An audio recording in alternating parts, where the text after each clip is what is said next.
এই আন্দোলনের সময় হেফাজতে ইসলাম ছাত্রদের পাশে ছিল এবং তারা এখনো কাজ করতেছে এবং হেফাজতের মাদ্রাসার যে ছাত্ররা আছেন তারা সবচেয়ে সুন্দর কিছু কাজ করতেছেন, আন্দোলনের সময় সরাসরি কাজ করেছেন এবং এই আওয়ামী 15 বছরের শাসনামলে যদি উল্লেখযোগ্য কোনো গোষ্ঠী নির্যাতিত, অপদস্থ, লাঞ্ছিত, বঞ্চিত, জেল জুলুম ভোগ করেন তারা এই মাদ্রাসার স্টুডেন্টরা, হেফাজতের নেতারা। যেটা এসেছিল শাপলা চত্বরকে কেন্দ্র করে, মানে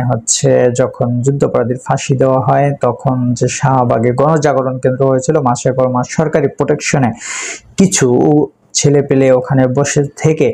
যে বাংলাদেশের সবচেয়ে গুরুত্বপূর্ণ এই রোডটাকে বন্ধ করে রেখেছিল দিন-রাত 24 ঘন্টা,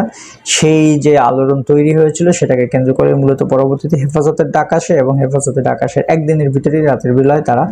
শাহবাগের শাপলা